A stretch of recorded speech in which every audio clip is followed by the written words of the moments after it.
सूरज कुमार आप लोगों का डेयर क्लास में स्वागत करता हूं।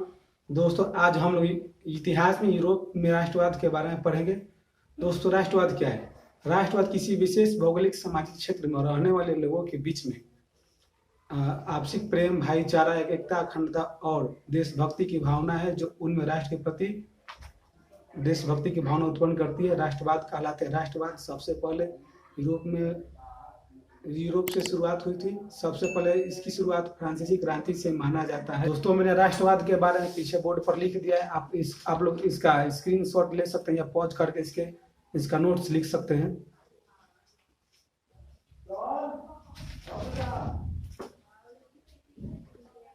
दोस्तों हमारा अगला टॉपिक है रूमानीवाद। रूमानीवाद राष्ट्रवाद का एक अगला रूप है। रूमानीवाद जो है जैसे कि राष्ट्रवाद के प्रचार के लिए कला, साहित्य और संस्कृति का इस्तेमाल किया गया था। इसे ही हम लोग रूमानीवाद कहते हैं। जैसे कि जगह जगह पर कला, साहित्य, संगीत इत्यादि का क्या कहते हैं सम्मेलन भी लगाकर लोगों के बीच में राष्ट्रवाद का प्रचार किया जाता था। इसे ही रूमानीवाद कहा जाता था। विभिन्न प्रकार के चित्रों के द्वारा भी चित्रकार राष्ट्रवाद का प्रचार किया करते थे। यही रूमानीवाद के अंतर्गत आता है। दोस्तों अगला हमारा टॉपिक है उदारवादी राष्ट्रवाद। उदारवादी राष्ट्रवाद भी राष्ट्रवाद का एक तरह से एक अभिन्न अंग है। उदारवादी राष्ट्रवाद के अंतर्गत दोस्तों किसी व्यक्ति की स्वतंत्रता, कानून के समक्ष बराबरी और मुक्त व्यापार तथा संविधान और सरकार के प्रतिनिधि पर बल दिया गया था। इससे उदारवादी राष्ट्रवाद कहते हैं। इसमें मध्यम वर्ग और क्या कहता है जो निचले स्तर के जो व्यक्ति थे उन सब पर समान अधिकार, समान न्याय और समान अधिकार दिया गया था। दोस्तों हमारा अगला टॉपिक है रूमानीवाद। रूमानीवाद राष्ट्रवाद के विकास में एक बहुत बड़ा महत्वपूर्ण इसका योगदान है। रूमानीवाद का विकास कला, सांस्कृतिक, साहित्य तथा संगीत के सहारा लिया गया था। इससे हम लोग रूमानीवाद भी कहते हैं। राष्ट्रवाद के विकास के लिए विभिन्न प्रकार के चित्रकार चित्र बनाकर लोगों के बीच में इसका प्रचार किया करते थे और राष्ट्रवाद की भावना को उत्पन्न किया करते थे। इसके साथ साथ संगीत का भी माध्यम लिया गया था। अलग अलग जगहों पर संगीत, नृत्य इत्यादि और पुस्तकों के द्वारा लोगों के बीच में राष्ट्रवादी भावना को प्रेरित किया जाता था, जिससे हम रूमानीवाद भी कहते हैं। अगला हमारा टॉपिक है उदारवादी राष्ट्रवाद।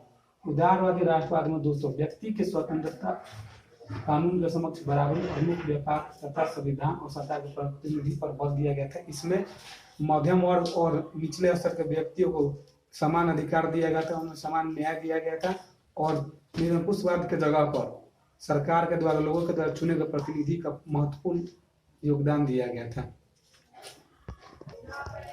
दोस्तों हमारा अगला टॉपिक है निरंकुशवाद या तानाशाही। निरंकुशवाद का मतलब होता है जिस पर कोई अंकुश न हो, निरंकुश यानी कि जिस पर कोई भी अंकुश न हो। और तानाशाह का मतलब है कि तानाशाही, क्रूर, अत्याचार।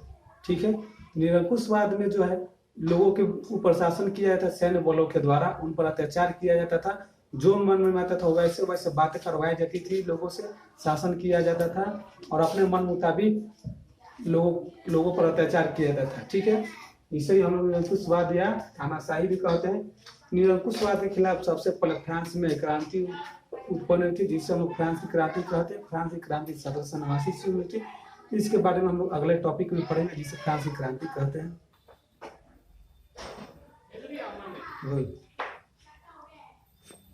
दोस्तों हमारा अगला टॉपिक है फ्रांस की क्रांति और फ्रांस में राष्ट्रवाद। दोस्तों यूरोप में राष्ट्रवाद के प्रसार का प्रमुख कारण था फ्रांस की क्रांति। राष्ट्रवाद सबसे पहले फ्रांस की क्रांति के द्वारा ही पूरे यूरोप में फैली थी। फ्रांस की क्रांति सबसे पहले फ्रांस में 1789 ईस्वी में हुई थी। उस समय वहां का शासक बुर्बोन का लुई 16वां था, जो कि बहुत निरंकुश और तानाशाही था।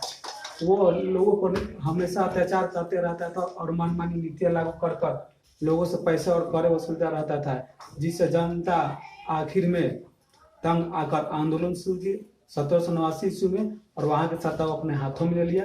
फ्रांस की क्रांति के समय जनता ने स्वतंत्रता, समानता और बंधुत्व का नारा दिया था, जो कि फ्रांस की क्रांति का प्रमुख नारा है। फ्रांस की क्रांति के समय उसके बाद दोस्तों वहां के लोग जहाँ कहीं भी जाते थे वहां पर राष्ट्रवाद का प्रचार किया करते थे। जैसे कि Germany, Italy, Poland, Hungary, Switzerland, जहाँ भी फ्रांस के लोग जाते थे वहां पर राष्ट्रवाद का प्रचार किया करते थे और राष्ट्र के प्रति, देशभक्ति के प्रति वो लोग को प्रेरित किया करते थे, जिससे कि इसके बाद पूरे यूरोप में राष्ट्रवाद का प्रसार होने लगा।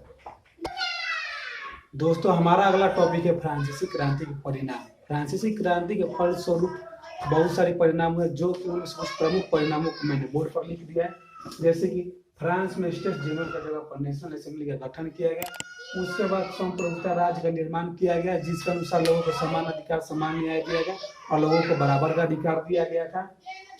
1793 ईस्वी में, मतलब कि 4 साल के बाद 1793 ईस्वी में लुई सुलहवा को गिलोटीन पर चढ़ाकर सार्वजनिक फांसी की सजा सुनाई गई और उसके कुछ महीनों के बाद में रानी को भी फांसी की सजा दे दी गई थी। इसके बाद आंतरिक और आयात निर्यात शुल्क की समाप्ति कर दी गई और नए मापतल पद्धति की शुरुआत की गई थी। जो आज हम लोग मापतल की पद्धति केजी मीटर सेकेंड का इस्तेमाल करते हैं, वो फ्रांसीसी क्रांति की ही देन है।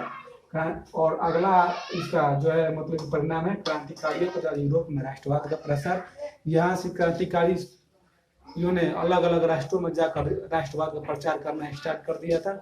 वहाँ पर अपने हिसाब से, जैसे कि अलग अलग जगह पर जाकर लोग जो भी काम करता था वहाँ पर लोग भी जाते थे काम करने के लिए, वहाँ पर राष्ट्रवाद का प्रसार करने लगे थे कि हम लोगों ने ऐसे किया और ऐसे करके वहाँ से निरंकुशवाद को हटाकर अपना सत्ता को अपने हाथों में लेकर वहाँ पर निरंकुशवाद की समाप्ति कर दी गई थी। इस प्रकार से यूरोप में फ्रांसीसी क्रांति का प्रसार क्रांतिकारियों के द्वारा किया गया था। दोस्तों, मैंने आप लोगों को अभी जो कुछ भी पढ़ाया है उसके आधार पर कुछ क्वेश्चन दे रहा हूँ, उसका आप आंसर बताइएगा। इसका आंसर मैं अगले वीडियो में इसको बताऊंगा, ये अपने घर से आप लोग बनाइएगा, ठीक है। पहला सवाल है, फ्रांस की क्रांति कब हुई थी? दूसरा सवाल है, फ्रांस का राष्ट्रगान क्या है? तीसरा सवाल, फ्रांस की क्रांति के समय वहां का शासक कौन था? चौथा सवाल, लुई 16वां किस वंश का शासक था? और पांचवा और आखिरी सवाल, नई मापतौल की पद्धति किस देश से शुरुआत हुई थी? दोस्तों, आप लोग को ये वीडियो कैसा लगा? प्लीज लाइक, कमेंट और शेयर करें और इस कमेंट में बताएं कि आप लोगों को ये वीडियो कैसे लगा। थैंक्स।